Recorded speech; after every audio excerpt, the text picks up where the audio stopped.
Le comité scientifique marocain, scientifique et technique, et c'est un comité qui était indépendant. C'est la volonté royale de donner une indépendance à ce comité. Donc normalement, quand vous allez prendre une décision, vous la prenez du côté scientifique, purement scientifique, et c'est très très important. Cette recommandation passe par la suite, en fin de compte, plusieurs processus, parce qu'il faut prendre une décision par la suite qui va intégrer plusieurs recommandations de plusieurs départements.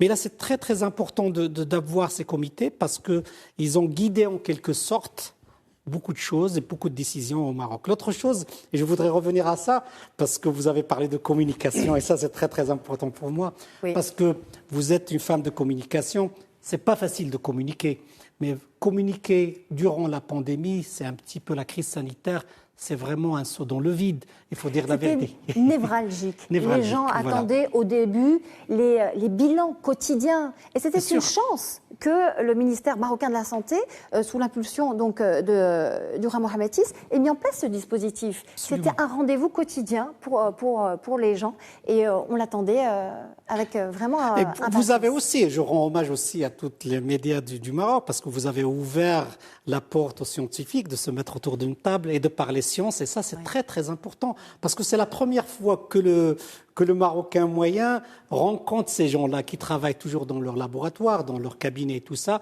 Et donc, exprimer tout ça et vraiment le mettre en relief sans perdre de l'exactitude scientifique. Et ça, je pense, c'est quelque chose de très, très bien. Et donc, cette osmose entre les médias d'une part, le scientifique et le Marocain lambda était très très important. Et je pense que vous avez parlé d'exemples. Je pense que le Maroc a démontré vraiment à travers cette approche royale, cette vision royale, c'est-à-dire des comités scientifiques, des comités ad hoc sur des points particuliers, donnent des recommandations. Et heureusement, au Maroc, plein de gens parlent de comités scientifiques comme s'ils décidaient.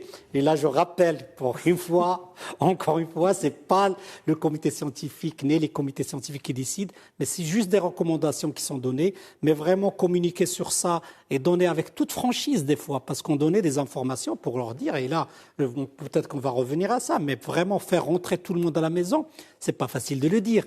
Par exemple, quand on a dit le ramadan, ne faites pas de tarawih, c'est pas facile du tout. Il faut revenir, et le terme c'est ça, éduquer. Je pense qu'on l'a fait si bien que ça, que vraiment c'est un acquis incroyable qu'on a eu durant cette pandémie.